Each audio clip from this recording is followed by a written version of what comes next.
Welcome to the 820.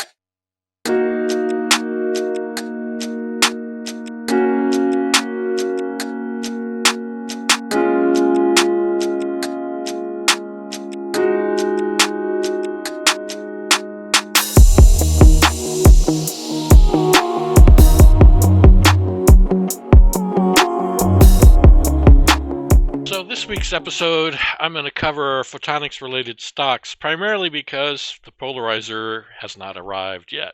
And this is a disclaimer, I'm not an investment professional, and this should not be considered investment advice, and I may hold positions in some of these stocks that are mentioned. So I advise you to do your own research. I just am interested in stocks that are in the supply chain of the photonics and quantum and computing area. This is my stock list for this week. I'm going to start with Vanguard S&P Mutual Fund because that's a bellwether and you should be putting your money there. If I guess recommending anything is don't buy individual stocks, use a mutual fund. In fact, I'm going to recommend this book, Wealth Without Risk, and here's where you go find it.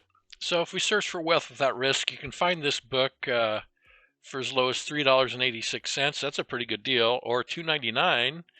Or even $3.97 on eBay. I'd recommend that these really cheap versions, or you could go on Amazon and get it. You could probably even get the Kindle version right away. It's an awesome book. It's not a scam. It's it's a hardcover book written by Charles Given, who I believe used to be like a TV, almost a scammer kind of. It seemed like he was a scammer, but if you read this book, I'm probably doing a disservice to poor Charles, but at any rate, I always considered him as some kind of a scammer. And then I read the book and I went, oh, he's really got it together. So yeah, I can recommend the book. Definitely it's worth $20. It's definitely worth the $3 if you can find the $3 version. I had to look him up, and yeah, he did have some financial fraud lawsuits, so he might have been a scammer, but his book is good. So I'm recommending you read a book from a scammer. Yeah, okay, that's me. So what the book is going to tell you is you need to invest only in mutual funds if you want to make any money. And number two, the best mutual fund company in the world will be Vanguard, and he'll explain it. It's like the credit union of mutual fund companies, and it's unlike Fidelity and all these other Schwab, all these other mutual fund companies that are taking a major cut of your money. Vanguard is like a credit union, whereas you buy a Vanguard mutual fund, you own shares in the company of Vanguard, and so you're paying yourself. So you're going to get the best return on your money with the Vanguard mutual fund. They even have brokerage accounts like Schwab or Fidelity does. They don't have a minimum to open the account, but to invest directly in a Vanguard fund is typically $1,000. So you may want to invest in ETFs somewhere else, but just be on the lookout for Vanguard versions of all your popular mutual funds. And the other book I'll recommend is one my uncle recommended to me. It's A Random Walk Down Wall Street, and you can get that for a few dollars. And that book will also tell you that individual stocks are silly, and you looking at my stock picks here is just about as good as a monkey throwing darts at a dartboard. So having given all this disclaimer, now we can talk about these individual stocks.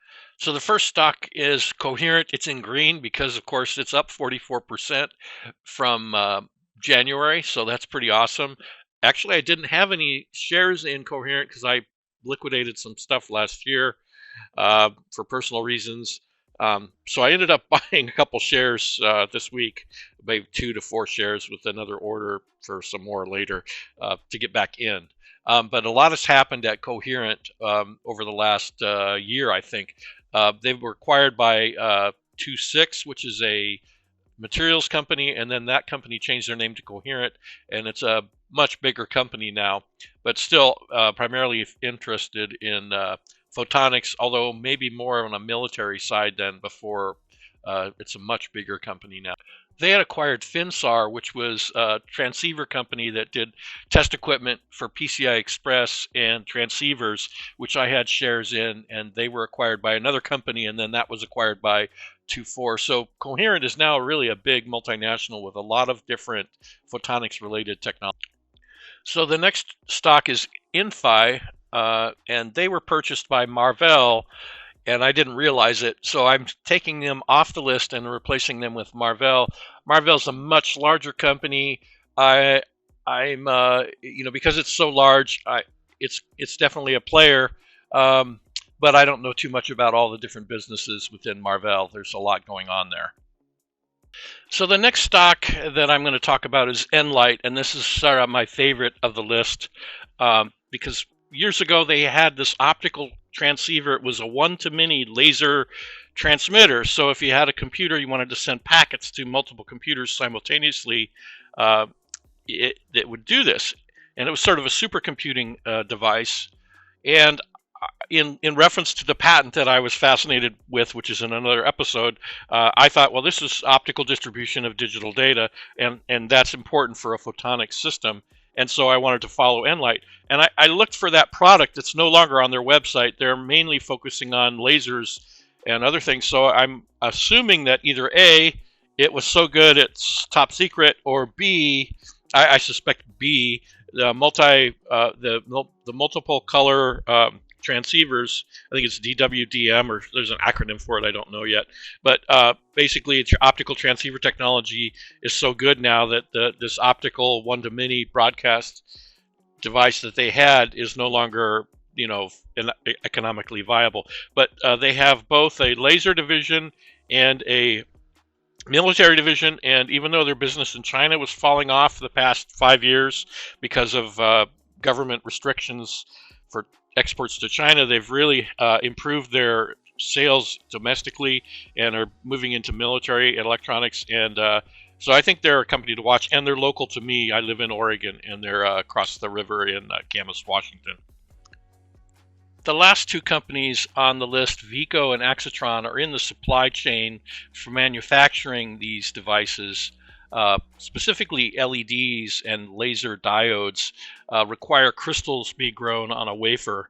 And there's a great YouTube video on the blue LED, and from that I learned that this MOCVD process is important and was critical to making the blue LED possible, which enabled a lot of the fact that we have LED light bulbs in our houses, for example.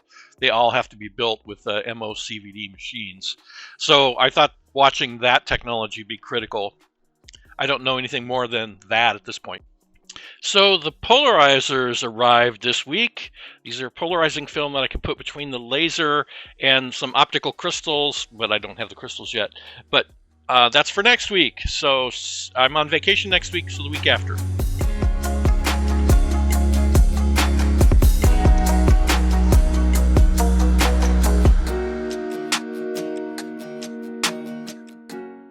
Φως ταχύτητα. Φως ταχύτητα.